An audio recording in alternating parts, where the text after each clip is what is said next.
Dear friends, ഈ ഒരു വീഡിയോയിലൂടെ ഞാൻ നിങ്ങളോട് പറയാൻ ഉദ്ദേശിക്കുന്ന വിഷയം നിങ്ങൾ കേട്ടിട്ടുണ്ടാവാം. ചിലപ്പം ചില ആൾക്കാരെ സംബന്ധിച്ച് പുതിയതായിരിക്കാം. ലാപെരിറ്റോസ് റൂൾ എന്ന് പറയും. അതായത് ലാപെരിറ്റോസ് റൂൾ എന്ന് പറഞ്ഞാൽ അതിന് 80-20 പ്രിൻസിപ്പിൾ എന്നും പറയും.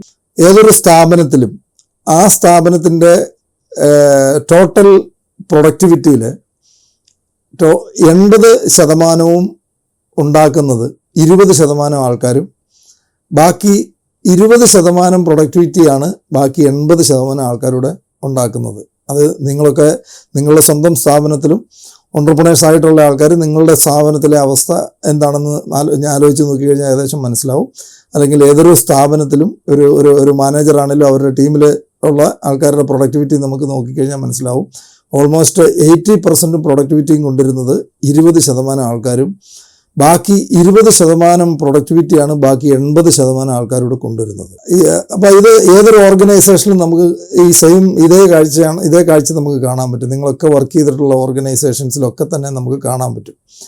അപ്പോൾ ഈ പ്രൊഡക്ടിവിറ്റി 80% പ്രൊഡക്ടിവിറ്റി കൊണ്ടുവരുന്ന ആൾക്കാരെ ശരിയായ രീതിയിൽ ഐഡൻറ്റിഫൈ ചെയ്യുക, അവർക്ക് ഗ്രോത്തിനുള്ള പോസിബിലിറ്റീസ് കാണിച്ചു കൊടുക്കുക, അവർക്ക് ഗ്രോ ചെയ്യാനായിട്ടുള്ള പൊട്ടൻഷ്യലുള്ള ആൾക്കാരെ ഔട്ട്പുട്ട് കൊണ്ടുവരുന്ന ആ 80% ഐഡൻറ്റിഫൈ ചെയ്ത് അവർക്ക് വേണ്ട മാക്സിമം സപ്പോർട്ട് കൊടുത്ത് കൂടുതൽ അവരെ ഗ്രോ ചെയ്യിക്കുക എന്നുള്ളതാണ്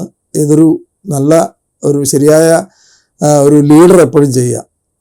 ഏതൊരു ബിസിനസ് ഓർഗനൈസേഷനിലെയും ലീഡർഷിപ്പ് നിൽക്കുന്ന അല്ലെങ്കിൽ കമ്പനിയുടെ ഒരു CEO ചെയ്യുന്നത് ഇതിൽ 80-20 ഈ 80% ആൾക്കാർ, അതായത് 80% ഔട്ട്പുട്ടും കൊണ്ടിരുന്ന ആ 20%കാരനെ ഐഡൻറ്റിഫൈ ചെയ്യുക, അവരെ ഗ്രോ ചെയ്യിക്കുക എന്നുള്ളതാണ് അവരെല്ലാം ചെയ്യുന്നത്. മാക്സിമം കമ്പനിയുടെ പെർഫോമൻസ് കൂട്ടാൻ വേണ്ടി ചെയ്യുന്നത്. ബാക്കി 80% ആൾക്കാരോട് കൂടി 20% ഔട്ട്പുട്ടാണ് കൊണ്ടുവരുന്നത്. പക്ഷേ ആ 80% ആൾക്കാരിൽ പലരും ഓൾവേസ് കംപ്ലൈനിങ് ഗ്രൂപ്പായിരിക്കും, കംപ്ലൈൻറ്റ് ബോക്സുകൾ എന്ന് പറയാം.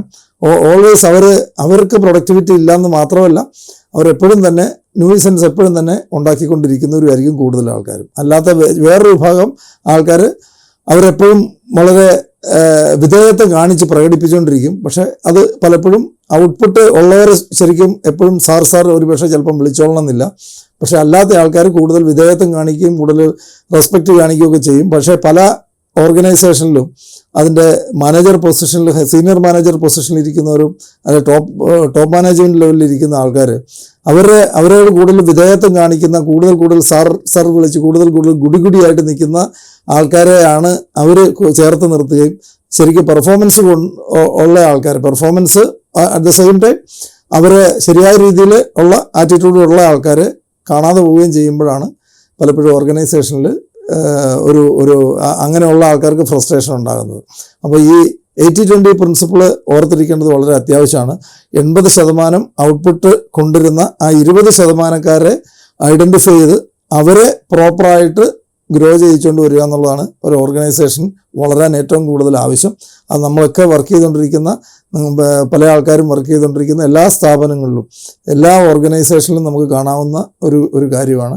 അത് വളരെ ഇതിലെ ഈ 80% വരുന്ന ആളാണോ 20% വരുന്ന ആളാണോ എന്ന് കൃത്യമായിട്ട് ഐഡൻറ്റിഫൈ ചെയ്തെടുക്കുകയും അവർക്ക് വേണ്ട പരിഗണന കൊടുക്കുകയും അവർക്ക് ഗ്രോ ചെയ്യാനുള്ള ഇതെപ്പോഴും തന്നെ ഒരു ട്രാക്ക് ഉണ്ടാക്കിയിടുകയും ചെയ്തിട്ടുണ്ടെങ്കിൽ തീർച്ചയായിട്ടും അങ്ങനെയുള്ള ഓർഗനൈസേഷൻ വളരെ ഫാസ്റ്റായിട്ട് ഗ്രോ ചെയ്യുന്നത് കാണാൻ പറ്റും. എപ്പോഴും നമ്മൾ കൂടുതൽ ആൾക്കാരും കൂടുതൽ സമയം ചിലവാക്കുന്നത് ഈ 20% മാത്രം ഔട്ട്പുട്ട് കൊണ്ടിരുന്ന ഈ 80%കാരൻ്റെ കൂടെയാണ്. പല ആൾക്കാരും നമ്മുടെ മേജറായിട്ടുള്ള ടൈം ഇൻവെസ്റ്റ് ചെയ്യുന്നെങ്കിൽ അത് ടോട്ടൽ വേസ്റ്റ് ആവാറാണ് പലപ്പോഴും പതിവ്. ഇമ്പോർട്ടൻ്റ് ആയിട്ടുള്ള കാര്യം, where not to invest time is more important than where to invest time എന്ന് പറയും. എവിടെയാണ് നമ്മുടെ സമയം ഇൻവെസ്റ്റ് ചെയ്യരുത് എന്നുള്ളതാണ് എവിടെ സമയം ഇൻവെസ്റ്റ് ചെയ്യണം എന്നുള്ളതിനേക്കാൾ ഇമ്പോർട്ടൻ്റ് ആണെന്ന് പറയും. ഈ 80-20 ആൾക്കാരെ ഐഡൻറ്റിഫൈ ചെയ്യുക, അത് ഐഡൻറ്റിഫൈ ചെയ്ത് ശരിയായിട്ടുള്ള ആൾക്കാരെ വേണ്ട സപ്പോർട്ട് കൊടുക്കുക എന്നുള്ളതാണ് ഒരു ഓർഗനൈസേഷൻ്റെ ഗ്രോത്തിന്, ഒരു നല്ല ഓർഗനൈസേഷൻ്റെ സീനിയർ കേഡറിൽ നിൽക്കുന്ന ആൾക്കാർ എപ്പോഴും ചെയ്യേണ്ടത്. അങ്ങനെയുള്ള ഓർഗനൈസേഷൻസാണ് ഏറ്റവും ഫാസ്റ്റായിട്ട് വളരുന്നത്.